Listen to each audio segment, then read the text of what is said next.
This portion of CardioSource Video News is supported by the makers of Xarelto.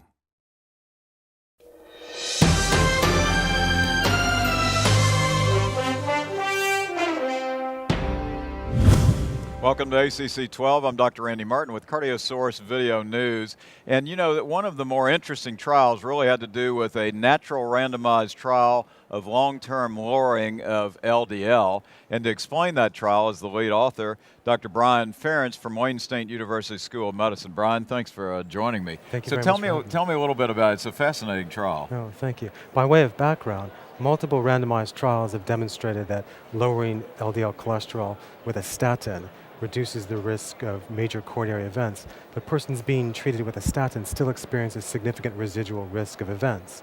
And what's interesting about the statin trials is that the mean age at the time of randomization is 63. Right. So which means that persons in those trials have already been exposed to a lifetime of LDL and have developed some underlying atherosclerotic burden. Because coronary disease is a chronic progressive disease that begins very early in life and then develops slowly over several decades' time before becoming clinically manifest, we aim to test the hypothesis that lowering LDL cholesterol much earlier in life, before the development of atherosclerosis, could either prevent or substantially delay the progression of atherosclerosis and thereby significantly improve the benefit of therapies that lower LDL cholesterol. But you're talking about lowering it naturally, not Right. with pharmacokinetics. Exactly. So the ideal way to test that hypothesis would be with a randomized trial, but unfortunately the cost and logistical complexity of following a very large number of young people forward is prohibitive. So as an alternative, we relied on the principle of Mendelian randomization to conduct a series of natural randomized trials to estimate the benefit of lowering LDL beginning early in life. Explain to me and the Right. viewers what Mendelian randomization So is. multiple polymorphisms are known to be associated with small differences in LDL. Right. And each of those polymorphism is allocated randomly at the time of conception. So inheriting an allele that's associated with a lower LDL is analogous to being randomly allocated to a treatment that lowers LDL beginning at birth, and by contrast, inheriting the other allele is analogous to being randomized to usual care.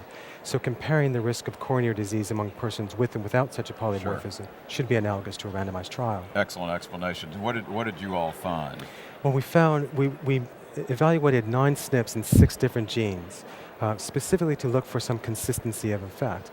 And what we found is that the effect per unit lower LDL cholesterol on the risk of coronary disease was essentially the same for all of those, which would imply that the benefit of long-term reductions in LDL is largely independent of the mechanism by which LDL is lowered. And what we found is that for each unit, prolonged exposure to lower LDL beginning early in life is associated with a 3-fold greater benefit for each unit lower LDL than treatment with a statin started later in life. That's pretty dramatic, isn't it? And it may suggest that it may explain some of the residual risk among persons being treated with a statin, because if they have been exposed to LDL for the whole of their lifetimes and developed an atherosclerotic burden, even intensive LDL lowering at that point may merely serve to stabilize the plaque or minimally regress it, but that plaque can still disrupt to cause symptoms or events. By contrast, if we begin to lower LDL much earlier, we may actually be able to prevent the development of atherosclerosis, or at least substantially delay its progress, and that should translate, and appears to translate, into a somewhat more dramatic clinical benefit. In just a moment, we have to close this because it's really, really interesting.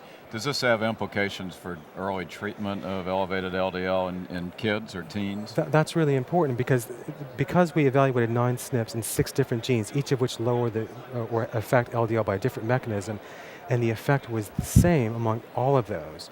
It implies that the mechanism by which we lower LDL is independent of the benefit. And that would suggest that diet and exercise are probably as effective as statins or other medicines when started early in life and when measured per unit lower LDL. But I think as a larger implication, the dramatic potential reduction in risk by keeping one's LDL low the whole of one's lifetime should provide new emphasis to sort of encourage healthy diet and lifestyle and awareness of LDL cholesterol levels in children and young people, so that they can take reasonable steps to keep their LDL low. So nothing trumps healthy lifestyle. Right, exactly. Brian, great research and very interesting and great explanation. Thank you very much for joining us. Thank you. And thank you for joining us too. And We want you to stay tuned because we'll have a lot more from ACC 12.